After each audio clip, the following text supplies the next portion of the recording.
Hi, I'm Rachel. And I'm Meg. And this is Ger Can Get It. This week, more goddamn puppets. But it's fine. It's fine. They're good puppets this time. We're going to get through this together. But, spoiler alert, there is another goddamn puppet who will fight Ger in a battle of wits, which Ger may not win, frankly.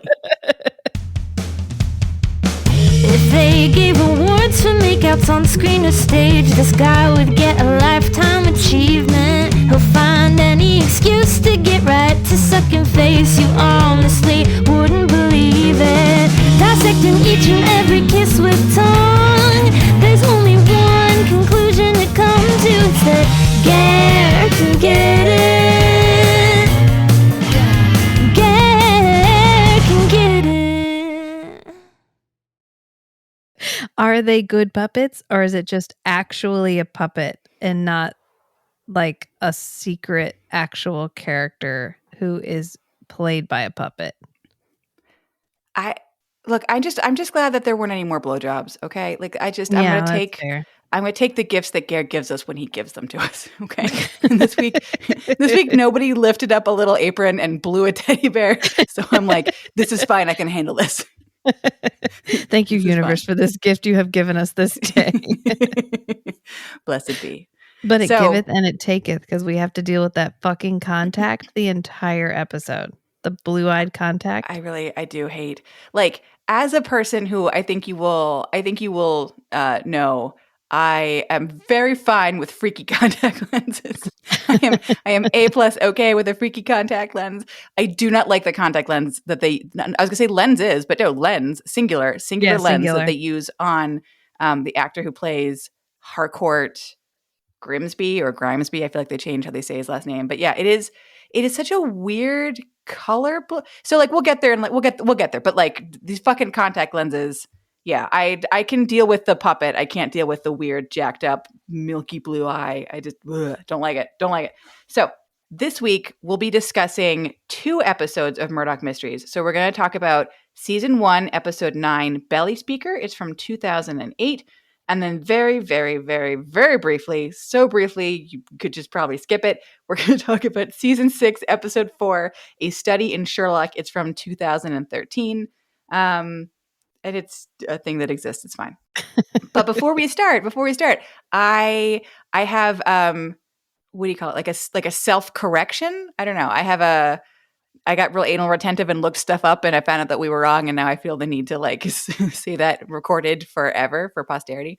So, okay. So last time we were discussing how it just seemed weird that Inspector Thomas Brackenreed was talking to Sir Arthur Conan Doyle about oh, I have a really cool idea for a Sherlock Holmes story involving a dog, even though Sherlock Holmes, the character, has just been killed off. And we were like, that seems weird because I bet that story came first.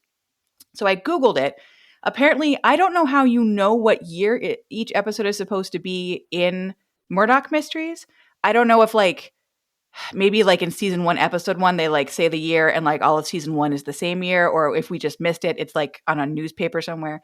But they established the year is it's the late 1890s. When I Googled it, the year that the story takes place is after I think it's called The Final Problem, or I think The Final Problem. The Sherlock Holmes story where Sherlock Holmes dies, that had just that would have just come out the year before.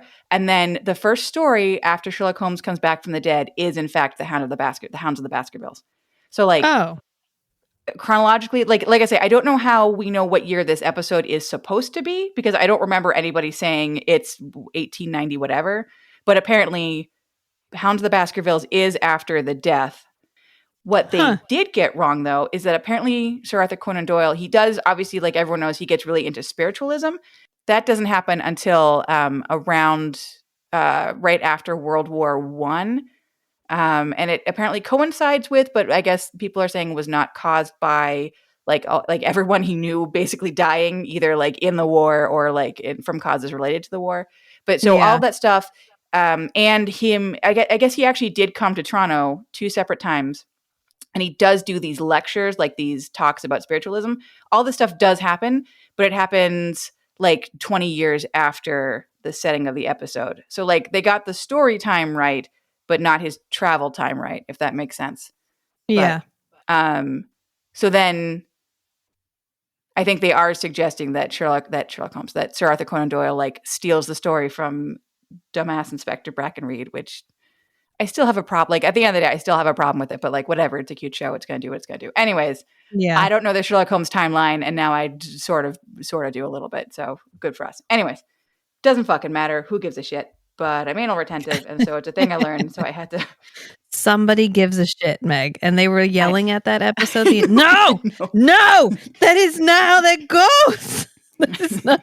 And I'm like, I think it's the first one, and they're like, no, it's not. It comes after when he dies, and then Moriarty, and then yeah, somebody cares. Well, and like I mean, usually I'll be honest. Like usually when I'm editing, that's where I'm like, I'm the one yelling that at me. I'm like, you fucking moron.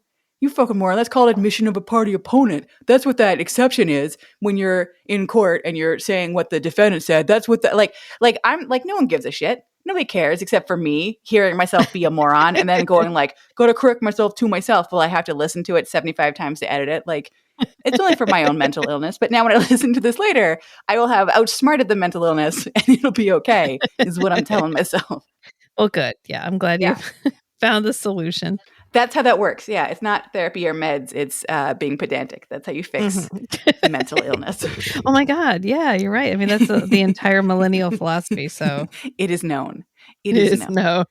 Thank you for describing podcasts as a whole. Being pedantic and correcting yourself over and over again in an attempt to fix mental illness.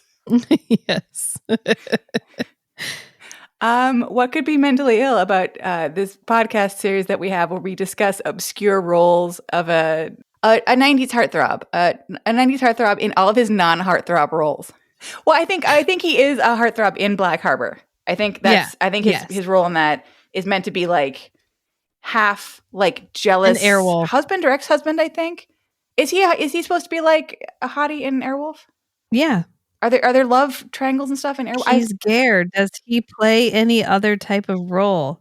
That's true. That's fair. I'm so sorry. No, you're like, is he a heartthrob in that? Fucking yes. Of course he's a heartthrob in that. No. I meant to the other characters. Obviously to us. Okay. Yes. No, I think he is. Yeah, no, to us and everything. I mean, in this he's a portly middle-aged man fighting a puppet, and I'm still like, oh. Sir. It's what I'm into. That big mustache. All my personal fantasies are coming true. Oh, that fucking puppet. Why is it always puppets? Why is it always puppets? I'm so over puppets. Like I just like again, like thank you for not doing like a Murdoch Mysteries After Dark where the puppet fucks. Like thank you so much. Thank God for small miracles. It's a way more annoying puppet somehow than Buttons. I didn't think it was possible, but here we are. You know what it is? I feel like Buttons is just allowed to be a character. Like he's a character that's like creepy because he's a stuffed teddy bear, and he's creepy because he's like lascivious, and it's weird to have that juxtaposition of like super horny and gross and amoral, but like in sort of a cute-ish form, but the form is also like physically like dirty and tattered. Like there's like a lot of weird stuff going on there, but he's a character. But I feel like all ventriloquist dummies tend to be the same character. Like they're all like clones of like the dummy, like the you are dummy, like the like I feel like they're all like little like clippings of that. And that character is both physically creepy and upsetting to look at. And so they all have like the exact same like super round dummy head with the painted on hair and the little lines going down their jaw for their little mouthpiece to move. And like so they all like look the same, which is upsetting. And they all have that same super fucking annoying, hacky like vaudeville double team personality, only instead of it being like two human men, one of us is made out of wood. Nyuk nyuk, and you're just like, nope, I fucking no. I would hate you if you were a real boy, and I hate you now. And we get so much of it. I mean, our first introduction to him is when he's like, he's still here. he's still here. And you're like, what the shit is happening?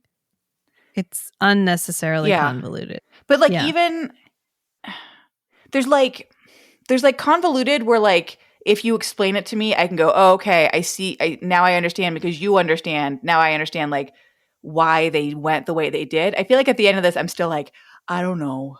I don't know. Okay. At least there were a lot of hot men and some really gross teeth and a really dumb dummy. And then we're done. God. Yeah. Ger saves this episode for me in a way that like he's in other things where I'm like, this is fine. And then he makes it better. This, I'm just like, everything's terrible. But when you come on screen, it's magic. And I love it so much. And then back to terrible when you're off screen. So why don't we actually like, I don't know, fucking discuss the episode and what happens? I mean, if you wanna. I don't really want, I mean, I want a little bit. Okay. For the fans expect it. And we have at least. We do. We have at least 2. 2? Maybe 3. I'm gonna possibly 4.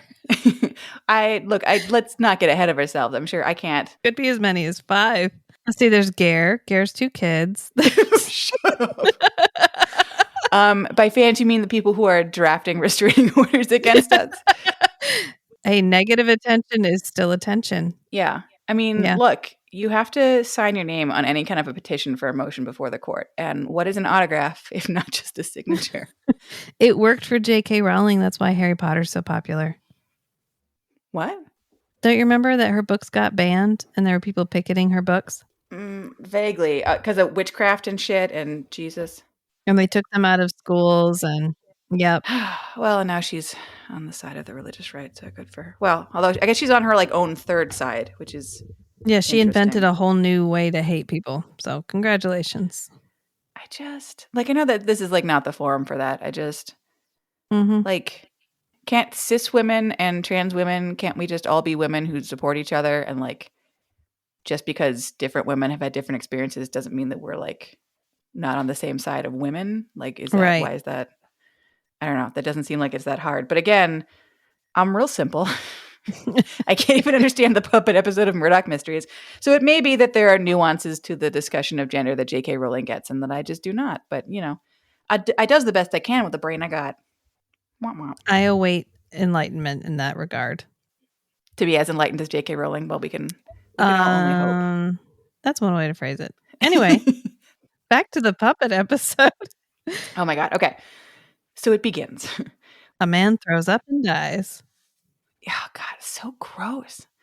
Like this show, it's like they can't decide whether they're gonna be super inoffensive or if they're like, well, we have an extra $10 in the budget. Why don't we just spend it on realistic human barf? And I'm like, why? What you could have bought lunch for the cast. You could have used your $10 to buy Timbits. Like, why did you choose that? We pick up graphically to collect. They used a lot of gelatin in that like sample, whatever that is. You're gonna make me audibly puke on this podcast. Okay, so we start. Okay, so Murdoch is investigating the murder of Roderick, and like I said, his last name is either Grimsby or Grimesby, and everyone puts their own little flair on it. So I don't know how I'm gonna pronounce it. Probably different every time. It's fine. Yeah, we'll just mix it up, make it authentic. Yeah. This show. So he is dead in his apartment. We find out that he has really garbage quality varnish in his stomach. And he has alcohol in his stomach, like regular drinking alcohol in his stomach. And also, like you said, he has vomit on his mouth and on the floor. And they really like, props guy, you did a good job. I wish you had not, but like you did a good job. So he's on the floor. So we find out, so the guy that found him on the floor was his neighbor. And his neighbor was there because he was about to beat the shit out of him. And then shows up and the guy's already dead. And he's like, well, that did my job for me. Yeah. So the neighbor was going to beat the shit out of him because dead Roderick was fucking his neighbor's wife. And like they could have left it there. I feel like they could have even not cast the wife. They could have just had him come in and be like, he was fucking my wife. And then like, oh, he's a suspect. And then he's like not a suspect. And we all just like move on. Yeah. No, fucking no. So the show has to give us really graphic barf. And then it has to give us creepy neighbor who I think he has bad teeth too, doesn't he? I feel like we get to see a close up of him with the bad teeth. Everyone has bad teeth except Murdoch Except Yannick, and yeah. Doyle. Well, and Ger. Yeah. Yeah. And Ger. Pearly whites. Beautiful, perfect pearly whites. Fine. But and everyone else, tobacco teeth. What I don't get Gross. though is like we've seen other episodes and like they don't do this in every single episode as a matter of course. Like they're not just like trying to differentiate William Murdoch has beautiful teeth and everyone else has like hobo teeth. No, that most episodes everyone has regular teeth. Just for some reason in this episode, I guess they, like you said, they had like an extra bucket of like painted on tobacco color and they were like, let's go wild. And every character that has the fucking worst, like not even just like I wish my teeth could be whiter. Like no. They wanted this to be like legible, like across the room. If you're watching this from like a TV in like a hospital room, like a little tiny mounted television across. So like it is, everyone has teeth like shit brown. And I was like, oh no.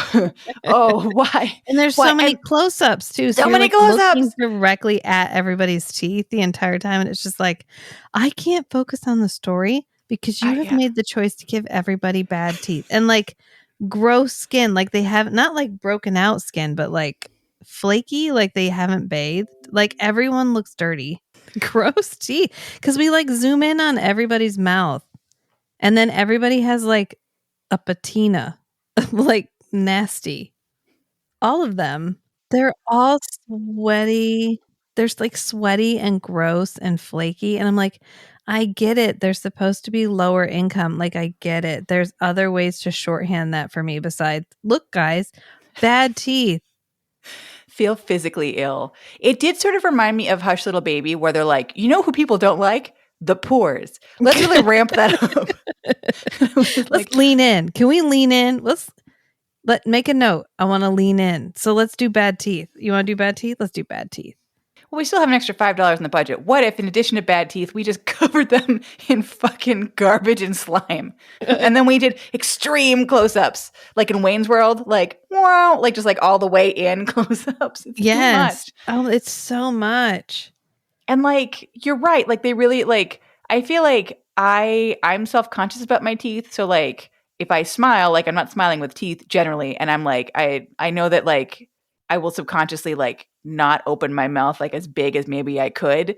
These people, I think, were given the opposite instruction of like, you got brown teeth. We want to get our money's worth. Like flash them as much as you possibly can at the camera. Yeah. I can only imagine they could feel it. You know, like when you haven't brushed your teeth in a little bit and you get that like fur feeling and you can like feel it on the inside of your lip. And so you're like moving your lips weird because you can feel it.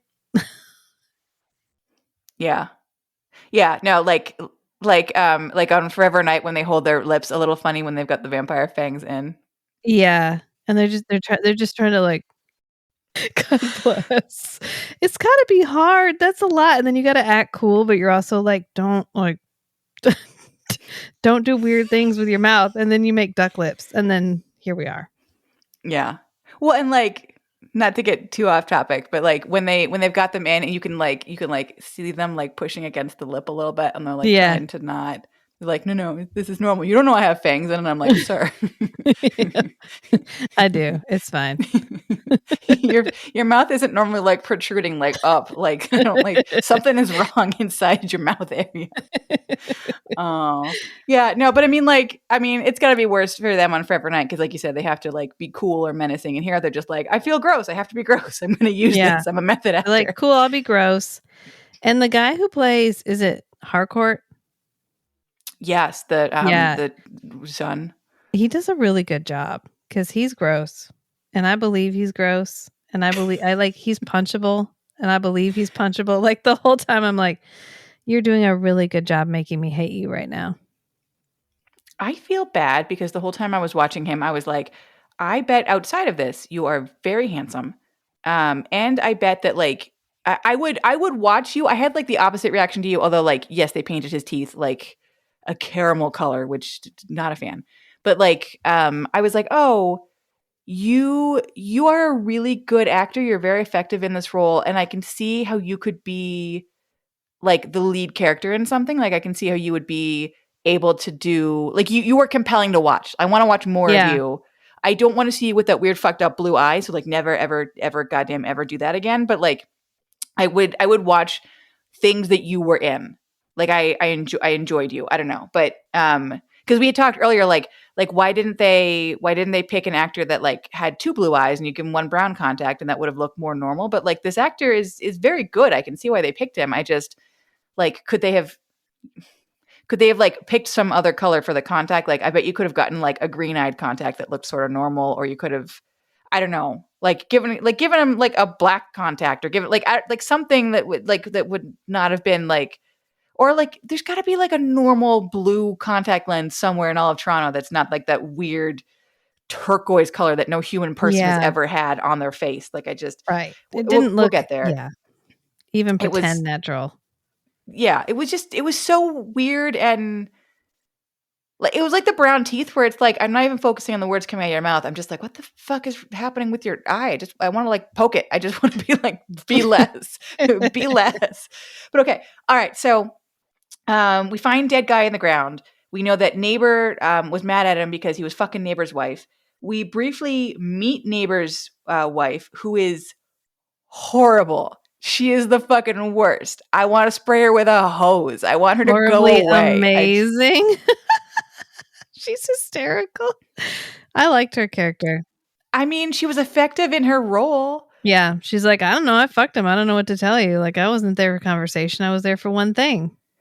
Yeah. And then I like the part where she's like, she's implying that her reason she is doing that is because her husband's not taking care of her, like sexually taking care of her. She's like, the only reason I was flying my flag was because of his feminine sensibilities to start with. Like, and then, yeah. I liked if the lovin's top shelf, you don't ask a lot of questions. You know what I mean? And Murdoch's like, I'm going to have to disinfect that chair, aren't I? I could see the autism happening on Murdoch's face while she was talking. And like the top button of her shirt's undone. Like, whoopsies, look at that. I seem to have forgotten a button. Mister, looks like you're wearing guy liner. Not mad at the guy liner eyes. He has beautiful eyes, which are even more beautiful when he's looking horrified and upset and disgusted. Which I was right there with you, sir. I was right there. I'm bummed out anytime we have a character that's gross separate from being like also overly sexual, because then those two circles overlap and it sort of feels like, are you saying they're gross because they're overly sexual? Like let them be like super gross, or like let them be sexual and we don't like judge their sexuality. But instead you were like, what if we killed two birds with one stone and we make her just the most disgusting bog monster, and also like she needs to get laid and she's going to go wherever she can to get it. And it's sort of like, it's too easy to let those circles overlap. It's too easy to let those to conflate those things. And it bums me out a little bit because like the show is so good with having a main character that's like you said, or like we said in the last episode, that's clearly coded as like autistic. Like why can't you also be open to characters that are sexual, like that Yeah. are not like ashamed of that as a part of themselves, and also like the audience is not grossed out by them? Like why? It's probably supposed to be a reflection of the times. Yeah, but like I feel like if you were going to have a reflection of the times, I'm sure they wouldn't have the word like autistic for Murdoch, but I feel like they could react to him in like a way that would be very uncomfortable for like a modern audience to watch. Like they could be like, yeah. Or maybe he would be like locked up in an asylum. I don't know. Like, I mean, it would be, I don't know. It just feels like because his brand, his particular vintage is useful. Like it makes him a good detective. Yeah, that's true enough. Yeah. Until he's not useful. And then like at that point, I don't know. I don't know. It's like, I think maybe it might be why we start off the jump with the Sherlock Holmes comparisons. Because Arthur Conan Doyle, Ger is in this from season 1, episode 4. Like he immediately sets up the like, this guy is like Sherlock Holmes tone. Yeah. Or Sherlock is very intense and what one might consider almost autistic coded now, where he's like extremely focused on one But wasn't he specific like thing. focused because he's a cokehead? Like, isn't that why Sherlock Holmes? He was is so- self-medicating. Yes. I would call that self-medicating. He doesn't take care of his own. He doesn't do any of his own personal care. He Yeah. only does like detective work. Yeah. But like that also seems like, I don't know, kind of like, is that meant to be like a hyper focus because of mental illness, or is that just I'm rich enough that I can afford to, like, I don't need to, you'll take care of me. I don't need to worry about. These were one and the same. If you were poor and autistic, you ended up in the asylum. If you were rich and autistic, you got to be Sherlock Holmes. You got help, yeah. You got help and cocaine. Well, I like, it's one of those things where like anytime we make a modern program about a different time period, it's just interesting to me, like the ways that we approach social issues. Because like you could have the characters be very, very modern, right? Or you could have like some characters have like a modern point of view and some characters have sort of like an old fashioned point of view and like show them interacting with each other. Because like surely there have always been people at like different times in history that have like that are more like forward thinking than everyone else, right? So like it wouldn't be totally crazy to have someone who's like more modern thinking. Or you could have every character be like the fucking worst. And so it's interesting to see like when the show shows us like super gross horny neighbor lady, super gross and also super horny neighbor lady, like, are you doing that just because like you think it's funny and you're like not thinking about it, which I think is exactly the correct answer for like exactly what's going on.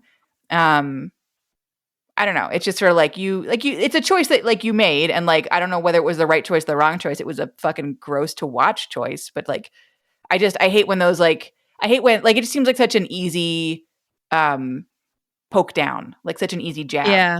Like and also like I said, I don't want to see her brown fucking teeth, and her talking about blowing a guy with her brown teeth is just, I don't need to, the visual. Nope. No. Anyways, she's gross and she goes away. And like you said, she's like, I wasn't there for talking. I don't know. Sometimes he mentioned a guy named Mycroft and would cry and seemed like he felt bad about it. But like, then I would fuck him till the tears went away. And I was like, cool, lady. Cool. You seem fun. Go away forever. And she does. So anyways, so we end up finding out that both mistress and husband of mistress, both of them have an alibi for the time when they think the guy was killed. So like I said, they get crossed off the list and they fuck off and we don't care. So we find Grimsby's 20-something adult weirdo son, Harcourt, and he's in the wardrobe, the wooden wardrobe in the same room where Roderick Grimsby's body is found. And he's not in there alone, because that would be rough enough. But no, because God hates us. We get a fucking puppet. He's in there with the fucking puppet. And like you said, the puppet is what is the puppet saying? Like, he's in here? He's still here. He's still here. Oh, God. Which, like... He's still here. I just, like... So, based on what we learned at the end of the episode, I'm like, why wouldn't you have just killed the guy and then just absconded? Do you know what I mean? Like yeah. Just, yeah. Like, there was already the neighbor that was, like, a good like patsy to take the fall for you. And if you like there was nothing to suggest at this point that like your adult son killed you. Like I don't think at any point does anyone say like, oh, the adult son hated him and they got into fights all the time and he was like, I'm going to murder you, old man. Like there's like nothing. There's not like dummy fingerprints on the guy's body. Like there's like what? Like where do you? Yeah, it's the 1890s. If they didn't see you committing the crime, they pretty much couldn't catch you. You were good. You were home free. Go. He could go and they'd be like, well, he died from varnish. And he'd be like, not my varnish. And they would check and they're like, shit, not his varnish. And then they would have nothing. Even them checking the varnish, I was like, oh, so modern. Look at you guys. Look at you with your scientific bottles of like, varnish. Pink dye, pink dye, pink dye, black dye. Oh, that one's different. And I was like, oh, okay, sure. I love science on TV because it's simple for me to understand. The color is wrong. I'm like, oh, the color is wrong. Yeah. Oh, no, it's wrong. Oh, no, it's not the same. I have the same understanding as like a 6-year-old on like for science. So I like when they're like, the purple is the bad one. I'm like, purple's the bad one. Okay, purple's the bad one. Thank you guys. Yeah, so like it doesn't like already I'm like I don't get it. It doesn't make sense. But so adult son Harcourt and with his creepy puppet doll named Mycroft, they're sitting in the wardrobe. nobody knows that they're there until they fucking announce themselves with puppet voice. And then everyone opens up the doors and they see Creepy sitting there with his creepy doll. And we find out that dead Roderick and living son Harcourt and not ever alive doll Mycroft all have heterochromia. So they have one blue eye, one brown eye. And I think on the dad, it's like, it doesn't matter. Like their eyes are not the same. Like they don't all have like one blue left eye and one brown right eye. Like I think it's reversed on some of them, but they all have one blue, one brown. As we said earlier, for some fucking reason, the blue eye they put on the poor actor, this poor man who plays Harcourt, is the worst fucking blue contact lens any of us have ever seen in our entire life. It is a color blue that like you had to specially order one to be so wrong. Like no one else has ever wanted a blue eye. It is the wrongest color of blue. I don't know how to explain how it's wrong as a color. Like no, it's a color that shouldn't exist and I hate it. It is the ugliest blue. It is the worst blue. It's a mean blue. If this blue were a person, it would kick puppies. It is bad. It is not a good color and I don't like it and it makes me personally upset that anyone picked it. I couldn't tell. It just like deeply, you know, when like something just like viscerally disturbs you and you can't even really explain why it viscerally, like it makes you upset. That's how I feel about this color. Yes. No, I get you. That's how I feel about this puppet. And it's blue eye. Oh, fuck him. But again, nobody blows it. And so thank you, Murdoch Mysteries. Thank you. We all learn from Puppets Who Kill at least a little bit. So, okay.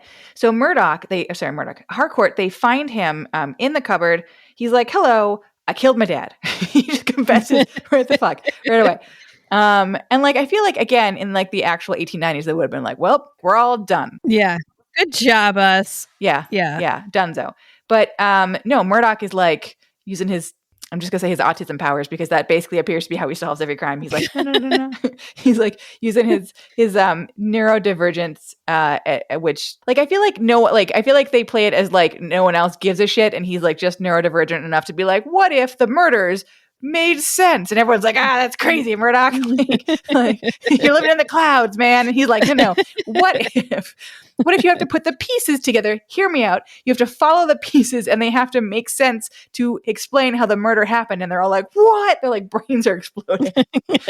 So he's like, this guy keeps confessing to the murder, but he keeps getting all the details wrong. Like I want to figure out what's going on here. So his boss, Brackenreed, why can I never say his name right? Brackenreed, is like, all right, I mean, whatever. There's a puppet. This is interesting. Investigate a little bit, I guess. So we end up finding out that the dead guy was a jerk. And it's like, well, we got that from how someone put varnish down his fucking throat till he vomited. I figured he probably wasn't a nice guy, but like, thanks for specifying that Murdoch Mysteries, that he was a jerk, that he drove his wife to suicide. Because again, I don't know why, like, suicide is just, like, such an easy shorthand for all of these shows. Like, they just... Yeah. I don't know. They just, like, they toss it out like it's candy and it loses all meaning. Like, shit's fucked up, you can tell, because everybody either wants to commit suicide, did commit suicide. That's how you know the situation is serious. Yeah, like, it's just, like, a really easy shorthand. So, like... I don't know. He's not very nice. What can we say about him? Like, give a specific example? No. Just say he made a lady kill herself. All right. Like here we go. So, fine. He was a jerk. He drove his wife to suicide. And we find out that he had 2 sons. They were twins and they both had heterochromia, which like, I thought heterochromia was like recessive. So if like he had it and both of his twin sons had it, like, doesn't that mean that the wife like would have had to have had it? Like, or like she also had the recessive gene somehow? Like, it just seems like, is it on the X? I don't know.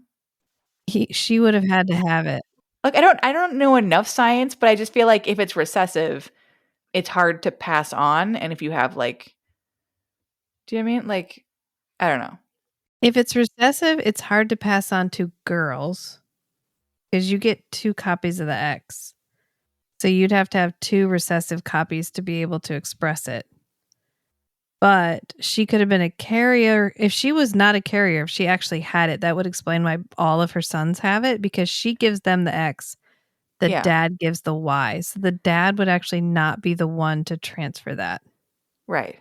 Yeah. And we don't actually know anything about the mom. I think she's in the family portrait, but I don't remember them saying anything about her eye color. Focusing on it. Yeah. Yeah. I But don't it just remember. seemed weird to me that like, I don't know. Is it more likely that like, I mean, I guess if you have like twins and they're, what do you call it? They're identical twins, then I guess they would both have, right? Isn't that, it's identical twins where you have one egg and it splits in half. So like if the recessive genes are there, then they both would. Then they would I don't both know. have it because they would be genetically identical. If they were identical twins, Yeah. they'd have the same So then DNA. it makes sense that they both have it, but only if the egg that made them had it, or like the egg and sperm combo that made them had it. So like, yeah, wouldn't both parents have to have the recessive gene for it to be expressed in the kids? Not for a boy, because you only get one X. That's why it's so easy. It's so much easier for boys to have recessive traits. That's why all the Russian royalty babies had hemophilia. Well, the one where you bleed and bleed and bleed. You don't clot. Yeah. Yeah. Because it came from the mother. The Y is like significantly smaller than the X. It does not carry as much genetic material as the X does. And so women can be carriers because we get 2 X's, but men can't because they only get 1. So really, this episode would have made more sense if like the mom was a heterochromia jerk who then got killed with varnish. Yeah, but yeah. Who we read our letters to, I guess is what I'm asking. I mean, I'm pretty sure I can't remember what all the Y carries, but it's not as much as the X. I want to keep talking really uninformedly about science until some science bro like wakes up in the middle of the night with like an anger erection and then feels compelled to listen. I think this feels like our niche. In fact, the Y is really cool because it passes completely unchanged because it doesn't get combined with anything. So you can track the Y so much farther back than X's. I didn't know that. Like I remember reading about like mitochondrial Eve that we could we could trace the X's and stuff all the way back to her. Yeah. But no, the Y, you can you can track the path of a Y chromosome for like millennia because it passes unchanged from male to male. Huh. That's kind of cool. Yeah. This has been Science Podcast with Rachel who knows science and me who knows fucking colors. I know like enough genetics to get myself into trouble, but not enough to get out. So I look forward to hearing all about how I'm wrong because I'll learn something new. I think every episode we should just say one purposefully uninformed thing and then just wait for people on the internet to be like really pissed off at us. This feels like good engagement. Like this doesn't feel like an engagement grab. This feels organic. We should do that. Especially since we've done it every time already. So it's I know, fucking like last time we were like, that's not the order of the Sherlock Holmes books. I had no idea. But I was like, wrong. I've only watched the Masterpiece Theater. I don't know. Well, and the one with Benedict Cumberbatch because he had good hair. I didn't watch you have that Benedict Cumberbatch hair now. Look at that. But Benedict Cumberbatch at the time of Sherlock when he just had like those wavy like sex curls. He had good hair. I did not watch that one. I watched the like Masterpiece Theater, like the OG. If you're watching Murdoch Mysteries and you're into the guy liner, I feel like you're gonna feel some positive feelings when you watch Sherlock with Benedict Cumberbatch because he has like I think it's the 2010s is when it was made. He has like 2010s emo light British mean guy. He's not just autistic coded. He like basically walks around with like a big flaming sign that screams autism like everywhere he goes. Like he really there's something about a hot mean autistic guy that it had a moment in culture. I don't know. I don't always love Benedict Cumberbatch. It takes me a while to like, do I want to watch him or not? Well, all right. This is the last episode. The friendship just ended. I don't know how to. I know. I'm sorry. I don't. I hate to admit that I like him in everything I've seen him do. I think he does a very good job. Except I would very much like him to either never attempt an American accent again or to spend some one-on-one time with me and I will help him. Yeah. I'm mad at him for Imitation Game because Alan Turing was actually like a really nice guy. And they cast Benedict Cumberbatch as him. And so he just made him his standard Benedict Cumberbatch Cumberbitch, his like asshole character that he always plays. And I was a little bit mad because it kind of makes his story slightly less tragic. I know that I think I own The Imitation Game. Maybe I haven't seen it all the way through. All I really know about him is he was gay, right? And he Mhm. cracked the Nazi code. He's the inventor of the modern computer, basically. Yeah. And he cracked Doesn't the he end up code. killing He like himself? won the war. Yeah, because he got convicted of being gay, basically. And then he was given the option of chemically castrating himself or going to prison. And so he chemically castrated himself. And he ended up Jesus. committing suicide. But you're saying that the movie is like not a flattering portrayal of him? Like It's not who he was. Like if you're going to make a biopic about a character, like be the guy. yeah. Don't be Benedict Cumberbatch as a gay man who ends up committing suicide. Like be Alan Turing. Well, isn't And that he exactly just what we've been talking about for like the two Murdoch Mysteries episodes? Like I hate when it's like you have like an actual real person and you could do a faithful representation of that real person and you're like, fuck it. And you fudge all this shit. Like I find that I agree with you. I find that frustrating. I know I went through a phase of like, oh, Cumberbatch is in that, like add to cart. Like I think so I'm sure I have it here somewhere. But there's a subtle but important difference between like I'm Benedict Cumberbatch, I take no notes, and like I'm Ger. I'm here.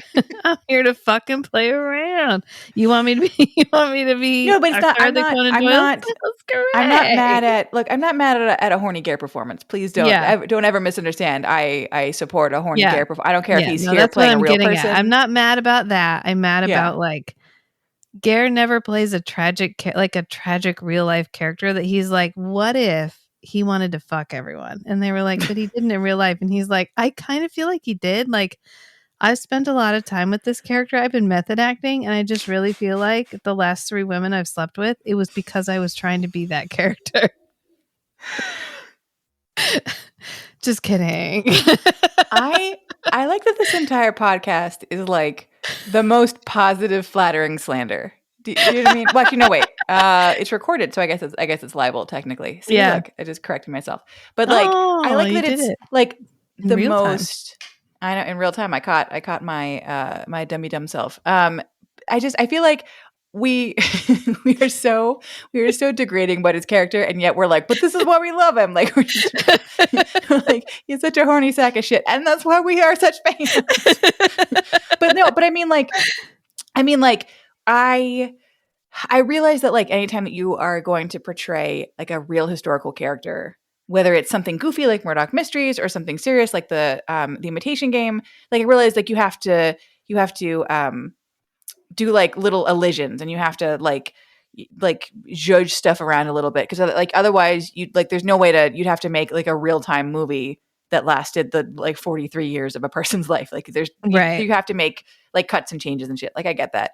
But I get frustrated where it's like totally made up stuff. Like, okay, so for example, I watched Welcome to Chippendales. Okay.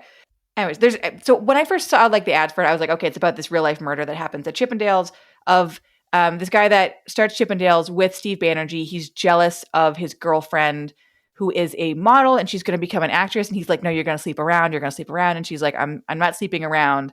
Like I have opportunities for better things in my career. And he's like, nope. And he killed her. And so I was like, okay, that's what this whole series is going to be about. That happens in like the first or second episode. And they're like, okay, done. Whatever. And then the rest of it is just about like them growing the Chippendales brand. And there's actually a second murder. I had no idea. There's a second murder of this guy that was like their dance coordinator. And he and Steve Banerjee, they butt heads a lot. And so they end up basically breaking Chippendales into like 2 organizations. There's like, here's the original bar in Los Angeles. And then there's the touring company that goes all across the country.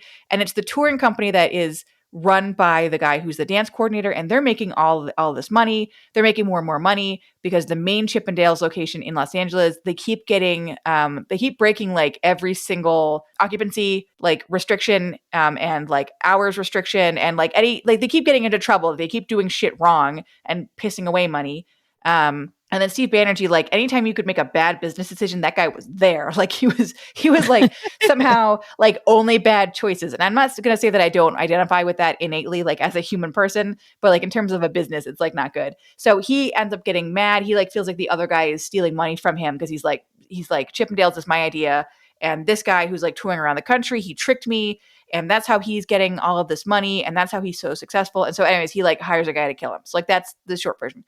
So I was like, okay, like this happened in like the mid 80s, I think. Like it's not too long ago. Like this whole, like both murders and starting Chippendales, I think it's like late 70s through the maybe like early 90s. Like it's a short period of time. People are still alive. Like newspaper articles are still around. Like there are books all about what happened. Like there's like, you can watch like the nightly news. You could interview people. Like it's find outable. It's like learnable. And so I watched it and I was like, oh, this is really good. I feel like I learned a lot. And then I Googled afterwards and it was like, oh yeah, this character is not real. This character is a combination of like 6 other people. And the wife of Steve Banerjee, who is a pretty big character in this, she's played by Annaleigh Ashford. So she has like a huge role. The woman died like semi-recently. And even Annaleigh Ashford was like, there are no pictures of her. I have no idea what she was like. I have no idea what she actually like was involved in. I don't know what she knew or she didn't know. And I'm like, it's frustrating because I feel like you're presenting yourself as like, here is a lightly dramatized version of what happened. And really you're just like making shit the fuck up and guessing and going, I don't know, I bet she did cocaine. And I'm like, that's a big guess. That's like a big thing you just fucking threw out for this woman who might have been involved in all the shady shit Steve Banerjee was doing. She might have had no idea. I don't know. And apparently you don't know, but you're just like throwing that out there. And like, she only died recently. Like her children are alive. Like her friends and family are still alive. And you're just shitting on the character of a person. And also like in terms of a, I don't want to say educational because it's, it's meant to be entertainment, but like in terms of like, you're presenting a real life thing. I feel like you have some obligation to do the research to otherwise just make a fake thing, right? Like make it about a fake club with fake murders, and then you can say whatever the fuck you want. So that's the same frustration that I get when looking at in any of these Murdoch Mysteries episodes where they're like fake characters are like giving inspiration to like real people. Like you're taking away from things like from their actual accomplishments. And then when you like have the real people like do or say things that like are out of their character because like you didn't bother doing any research, or you're like, yeah, I know the guy was like this, but actually fuck it, I feel like he's gonna be like this now. Well, like if I don't know anything about Sir Arthur Conan Doyle or Steve Banerjee or Mrs. Steve Banerjee, because I don't remember her name, like now that's who I think this person is. Like now that's like you have just colored this real person because I think that you've done the research and the work, and like you haven't done the research and the work. You've just guessed and made shit up, and it seems a little unfair because like I don't know anything about Alan Turing. I would have watched that movie and been like, oh, this is who Alan Turing was. He was a Cumberbatch. He was an old-timey Cumberbatch. Okay, like I just think I think you have some responsibility if you're using a real person in a fictional setting. And like, because like you have that responsibility to that person and to the people who are going to be watching your program and thinking that they're going to be learning about that person. Yeah. And then, like I said, like just separately, like it just pisses me off when you're like, no, my fictional character, they're smarter than that real character. They really invented this thing. It's like, fuck you. It just pisses me off. It's like, I know I said last episode, it's masturbatory, and I stand by that. I think it kind of sucks. Yeah. Anyways. Science is where we left off. So we find out that dead guy was a jerk. He drove his wife to suicide. He had 2 sons, Harcourt and Mycroft. They both had the one blue eye, one brown eye. And then this is where I lose all track of the plot, because what they say, I tried so hard, and you had to explain it to me like I was a dummy dum-dum, which I am. So what the son Harcourt says is, my family could only afford to keep one of us. So they kept me, and they sent my brother Mycroft away to an orphanage. And Harcourt is like, I was really messed up about this, so that's why I named my dummy Mycroft and why I treat him like my brother. That's why I'm like crazy in the head. And then my brother, Mycroft, like had a terrible homeless life and was crazy and bad.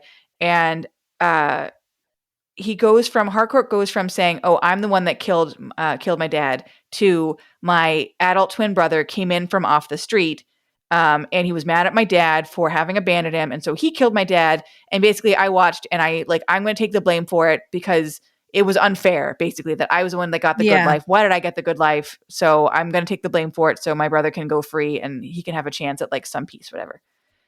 That's his version. Turns out not true.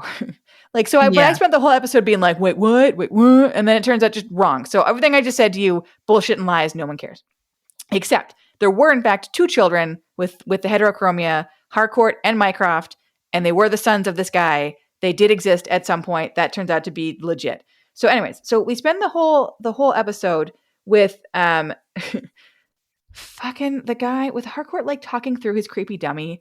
And like, I just can't. We need to have less of that. I like how creeped out everybody is by it, though. Everybody's creeped out by it. Yeah. Because it's making fun of everybody. Like, grossly making fun of everybody. Like, it calls Crabtree crabby. Yeah, but it's like dumb. It's like dumb vaudeville humor. And they're like, "Can we take the puppet?" And he's like, "No, we can't take the puppet yet." They let him keep this puppet a really long time. It's the 1890s. They would have chopped that thing to bits with a fucking axe that they would have just had like around as a paperweight. They would have beaten the shit out of him with the puppet. Yeah, this feels unusually sensitive.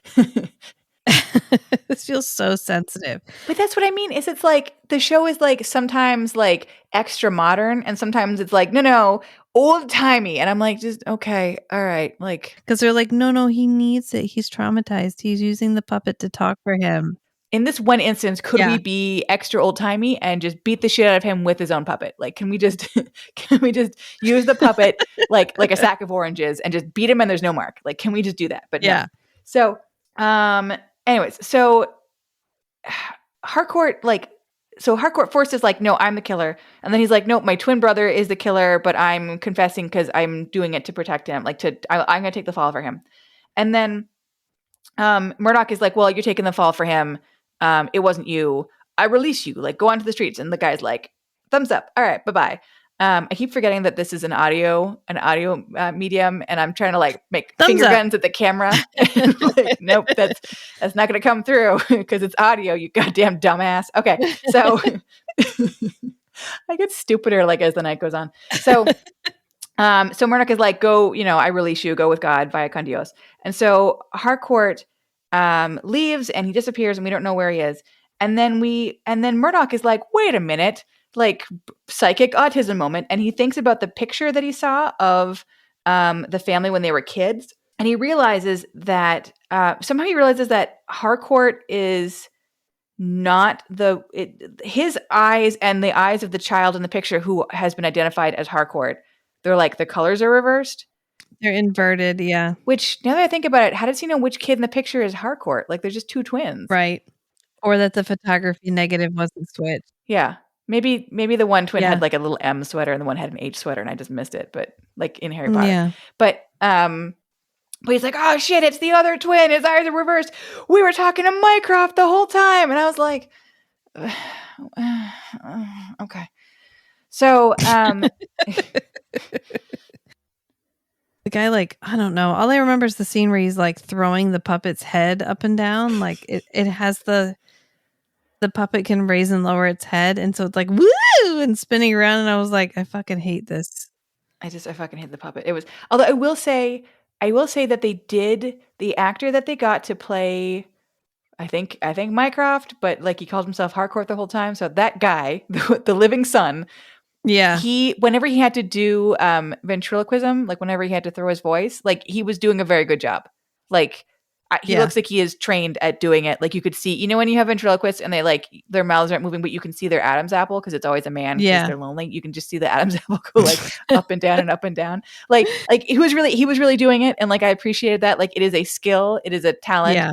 But it's sort of like, this is mean to say, but like, so I can't do ventriloquism. Like it's a skill, and it's a thing that you have to like learn and like work at and like good for you. I don't have the desire to learn how to do it, but like I will admit that it is like an ability, but it sort of feels like if you said like, oh, I can blow myself, like it also seems like a thing that you would have had to like learn and practice Yeah. at, but a thing that like I can't do, and also I'm not actually that impressed by. But like I will admit it's a thing that I bet you put a lot of hours into, but like also like it grosses me out. I think Mycroft had been using the puppet though. This wasn't like the first time Harcourt had been using Mycroft the puppet for a long time. Oh yeah, no, because they're like, oh yeah, he was doing it like professionally. He was like at clubs and shit. Which that was his job. Like, can you imagine going to a bar and then someone comes out and it's like, here's Mycroft and his fucking puppet? I'd be like, boo! Get off the fucking stage. Boo! Go away. Like throwing beer bottles at him. I hope they introduce him just like that. This is Mycroft and his fucking puppet. No, not the fucking puppet. Woo! Well, as long as it's not like the other episode where there were actual fucking puppets, because like no more of that. No more of that. Okay. Never again. Yeah. So somehow he realizes that like the one they were talking to is the one that we thought like ran away, whatever. And then they go back to the apartment because he remembers, because like that whole thing at the beginning where the puppet's like, he's still here. He's still here. They're like, what if? And they open up the wardrobe, and somehow they know to like pop up the bottom wooden panel, like the floor of the wardrobe. And inside is a curled up corpse of a 10-year-old child. Yeah. They're like, oh no. Which I shouldn't laugh at. And so it turns out that the other brother never ran away or never was sent away. He, I guess, just like died when they were kids. And now as an adult, Mycroft was like, oh, you know who's a good scapegoat? My dead ghost brother. I bet that's a good. I'll blame him. I will pretend. I'll spend 20 years learning how to be a ventriloquist. I'll name my puppet after my dead brother, or sorry, after myself. I will pretend to be my dead brother.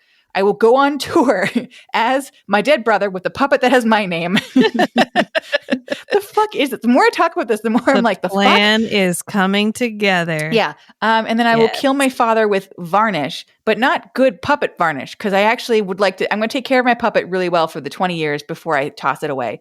So I'm going to give my puppet quality A+ varnish. I'm going to give my dad garbage horseshit varnish, which will extra, I don't know, prove that it wasn't me that did it, because as a puppet aficionado, I would only own the highest quality of puppet varnishes. Which is in fact how they figure it out. They're like, no, he wouldn't buy cheap varnish, because he is setting it up like he is framing himself. Like Mycroft is framing Harcourt. Who wrote this? What sick mind? What broken soul? I don't know, because once again, it's 1890s. He could have just been like, peace out, motherfucker, and left, and no one would have ever caught him, ever. He could have written, I killed my father, and here is how. Love, Mycroft. P.S. I've told everyone my name is Harcourt for the last 20 years. Pinned that to his father's corpse and gotten on a freight train like a hobo, and he would have been just fine. Like, he would have been just fine. They never would have found him. No. And yet he has cooked up the most complicated, long, convoluted, 20-year-long conspiracy. And I'm not even 100% sure. We have discussed this. Like, people talk about the JFK assassination, and I am still not 100% sure that we fully. But anyways, so. Have you ever seen the movie Nell? Have you ever seen the movie Nell with Jodie Foster? Mm-mm. Where they go to the mountains of North Carolina, where there's this woman that has her own dialect. This sounds vaguely familiar as like a cultural artifact.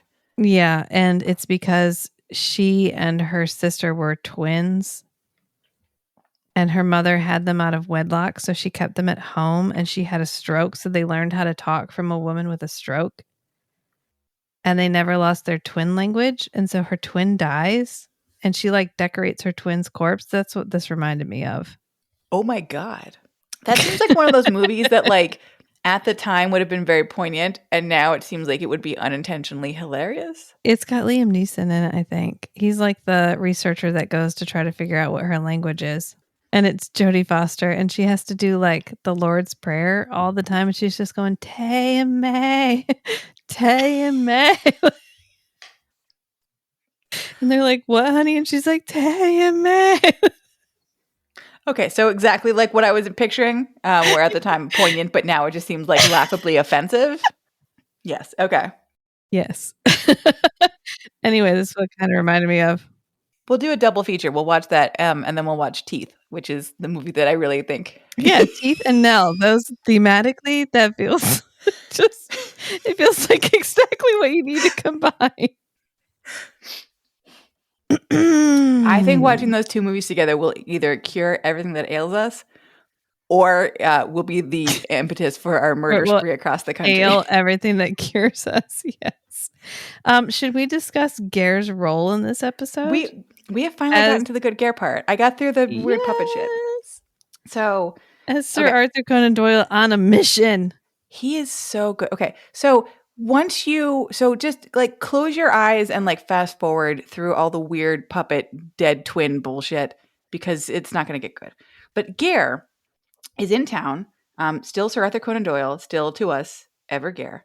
So he's in town and he's asking about this this closed case that they have where there was again, I feel like I'm not getting the details right. I'm hoping I am. Where there's a dead Chinese immigrant who had bruises all over his body, and so they accuse this like I don't know, like naturopath basically of killing him because they see the bruises and they're like, oh, he beat the shit out of this guy till he died. Yeah. And Ger's like, what if, heads up, what if it was actually cupping? He's like the Eastern medicine practice of cupping where you take the little glass cups and you heat them up and they make little vacuums and that makes little bruises on your skin. Like, what if, I think that's what this actually was. So this death was accidental. It was not a murder. So he's like, I really need to talk to the defendant. Like I need to talk to the convicted killer and we need to like undo this. We need to, like now it'd be like a habeas hearing basically, but he's like, I need to like talk to this guy. I need to find him. So he's like, it's really, really important. He ends up finding out that the defendant has died in jail or prison or like wherever he is. He's died. He's not able to talk to him. Ger is just like overcome. He's like super upset about this. And so Murdoch is like why are you so upset about this like rando cold case? Like, or not, I guess not cold case. It's like closed case. Why are you so upset about this? Yeah. I'm like, Ger goes full Ger. And I love this so much. So he's talking about, he says he's talking about his wife, Louise, whose nickname is Tui, which I think is such a cute nickname for Louise. He's like, she has consumption. And I've been trying to help find a cure for her consumption. And it turns out, I don't know if this is accurate or not, because like unlike with everything else that like wormed a hole in my brain, I did not actually look up whether you can use cupping to help with consumption. But he's like cupping is a treatment for consumption. Like this guy does cupping. Like I want to learn more about it. And Murdoch is like, okay, like I know we have a large Chinese population here in Toronto, but you know where also is a large Chinese population? Fucking London. Where you live, in England where your wife is. Why are you here, man?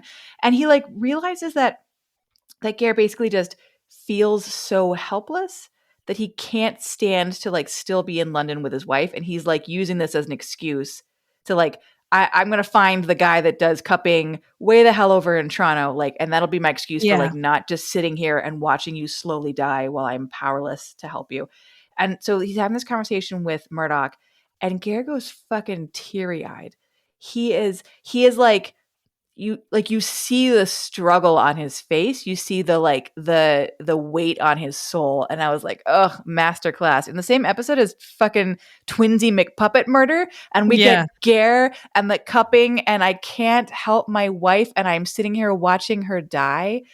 I was like, oh, are you fucking like that's such a characteristic to be like, everything else around me is juvenile amateur hour footsie bullshit, and I'm going to come in and I'm going to slap my acting dick on the table, and you're all going to blow me because of how amazing I am. Like, just I'm going to show up. Yeah. Yes, this is episode 6 of the first season of an unproven television show that has a fucking puppet in it, but you hired me. You got me. You got the full Ger. He like turns the light bulb all the way up. He like screws it in until it's like wow, wow, wow, wow. It's like, oh shit. Oh fuck. It was so poignant and so emotional. And like it's not a very long scene. It's literally just like the stuff about like the actual crime, like the Chinese practitioner crime, that's like scattered throughout the whole puppet bullshit. So it's like a little bit here, a little bit there, and then the actual like emotional "here's what I'm really doing here" scene. It's very short, but it stabs you right in the fucking gut. You're like, oh, that's right.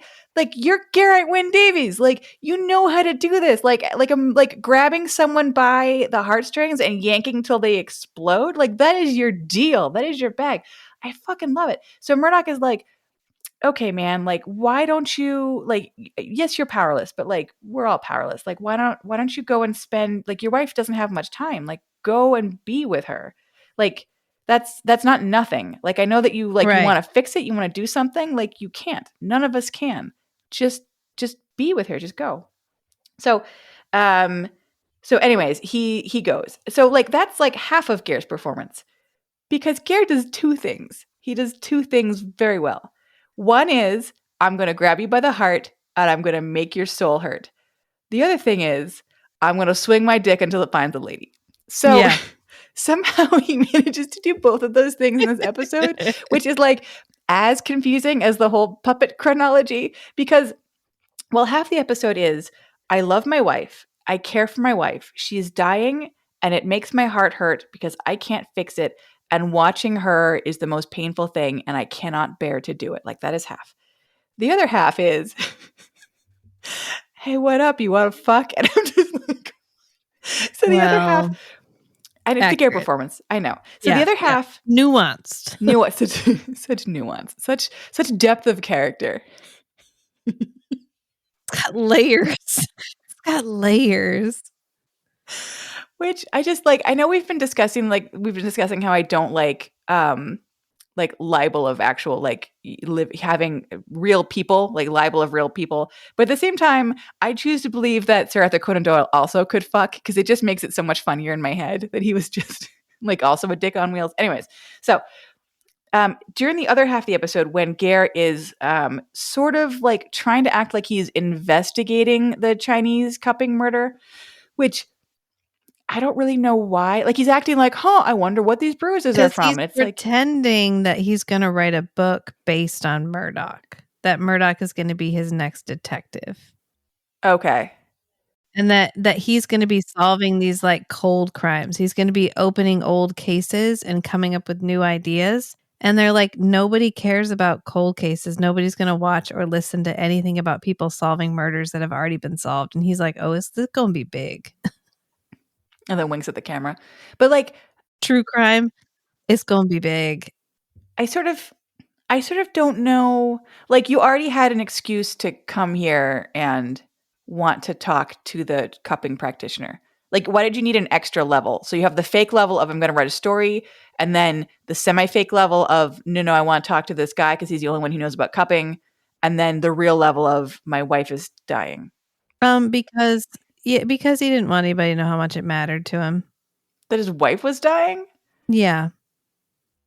Yeah, I can see that. The like, no, I'm just here for like research. I'm researching a book. It's not because my wife is dying and I am dying too inside. Yeah. But then why the cupping? Do you know what I mean? Like, why not just I'm here to research all cold cases? Like, I know why for the TV show, because then you can be Well, he like, picks that particular one. I can't remember why he picks that particular one. because of the cupping. Because the cupping is a cure for No, consumption. I mean, I know that's why he did, but I don't know what the reason that he gives them for like why he's researching this crime.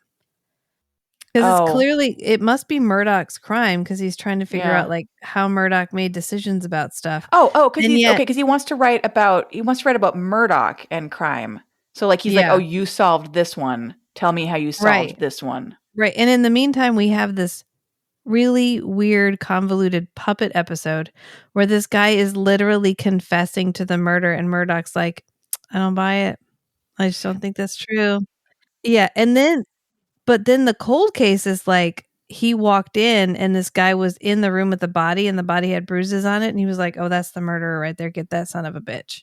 Well, maybe that's like meant to be like when Murdoch was younger, because it's like an older case. So he was like less autistic superpower. Maybe he wants to see his evolution. I don't know. It's just weird because he's investing so much work into the puppet thing, and then we're learning about this thing where he was just like, I don't know that guy. See, like that's what I mean. Like all these are just extra convoluted. It would have made more sense if they were like, oh, this is like a George Crabtree case. And George was like, I don't know, bruises? Definitely he beat him to death. All right. Yeah, Done. Donezo. I don't Yeah, know. but that's what I mean is like all of these, like I like these episodes for the individual scenes. And then when you're like, wait a minute, what happened? It all kind of falls into pieces in your hands. But I still, Yeah. I like Murdoch Mysteries. But okay, so we've got the half where he's like super sad and pining for his wife. And then we have the other half where they were like, Gare, you want to be Gare? And he's like, I will Gare it up. So he is talking to Dr. Julia Ogden, who is the woman who, at this point, it's just sort of like mild flirtation that she has with William Murdoch. And then eventually, like, she ends up marrying him, I think, like 16 seasons later, because it's a slow burn. It's a slow burn romance. So, but at this point, they just sort of like are, you know, flirty, friendly with each other. So Gare is like, she's unattached. Meow. So he and he is talking to Dr. Ogden because I guess Dr. Ogden, she's the only coroner, you know, kind of like Natalie on Forever Night. So he's like, okay, you were the coroner on the dead Chinese guy with all the bruises. Tell me all about what you found and like tell me about what you remember from the case, blah blah blah. And then he's like, oh, you know what we should do? We should like talk privately.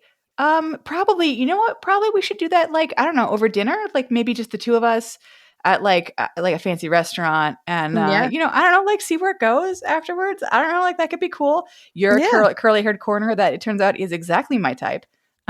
So like let's whatever. So he calls her the enchanting Dr. Ogden.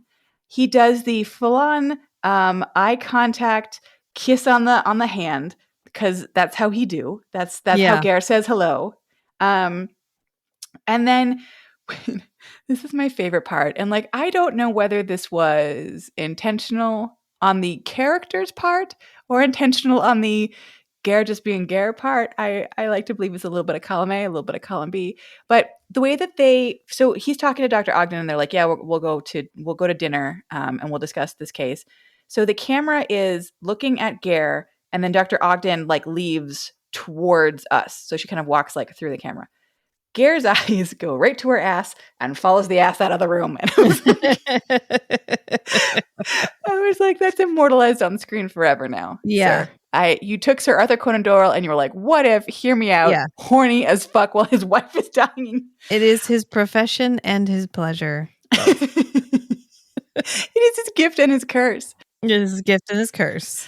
If there's I'm sure the actress who plays Dr. Julia Ogden, I'm sure it's a great ass. We don't see it because like the angle, like we see her walk towards us. I'm sure it is a perfect peach of a butt, but he is like, his face is like, wow. But you know what? It's kind of, it feels like a throwback to Forever Night. I know that I can't have any episode of this podcast and not say Forever Night 17 times. Yeah, well. Because obviously that's where my heart lives. Yeah. I don't know about yours, coming 81 kilo. I mean, I made an entire podcast about it, so I don't know. Yeah, I don't know. Like, you're aware of the show, like, sort of, like, you know, broad strokes. I've watched it maybe once. I don't know. I definitely don't have every single episode memorized by title. It's fine. We're going to get to Stratford in the fall, and there's going to be a big sign with, like, a picture of us and, like, also, like, every podcast with, like, a big X through it that's like, do not let these crazy bitches on campus. We'll find a way. We'll have to wear fake glasses and a fake mustache. Like, we're wearing the Arthur Conan Doyle mustache, which is, like, bigger than our whole heads. Hey, it works for Garrett. Can work for us. Oh, my God. So, but it's, like, it reminds me of, like, how in Forever Night, it feels weird from a modern perspective, the way that his character is, like, his heart is either, like, depending on, like, how you read the show. I know we read the show maybe a little bit differently, but his heart is with Natalie and or Jeanette. Like, that's where his heart lives. But his dick is with every woman that walks by. And it feels sort of like, from a modern perspective, it feels sort of like a conflict in the character, because he's, like, very, like, emotional and guarded with his heart, but he's very, very free with his dick. And it feels sort of like, oh, you've really split those two parts of your psyche. Like, you've split that into, like, two different, like, there's, like, the love with my brain and there's the love with my balls, and, like, those two loves are not the same. And I don't see any conflict with me being like, no, Natalie, I can't love you with my heart. Jeanette, like, we can't, like, we're not going to be together and married forever anymore. I can't give you the life that you want, but also hey, random woman, I can give you my dick and my teeth like twice a day, 3 times on Sundays. Like, and that's fine Right. because they're like different things. And from a modern perspective, it feels weird because it's like, I want those two things to be married in this character. I want him to want to Right. love Natalie and also fuck Natalie. I want him to love Jeanette and also fuck Jeanette. Or I want him to fuck the woman of the week and maybe love the woman of the week. But like for him, like there are two separate wolves inside his body, and they're always like, Yeah.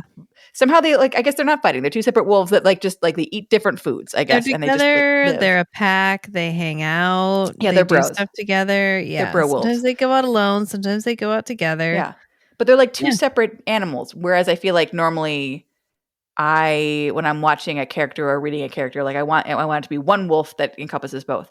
So in this, it feels like that again. Like his dick is like, hello, coroner, but his heart is like, I'm very, very sad about my dying wife, and I can't think about my dying wife. You know what will distract me? Fucking the coroner. Like, Yeah.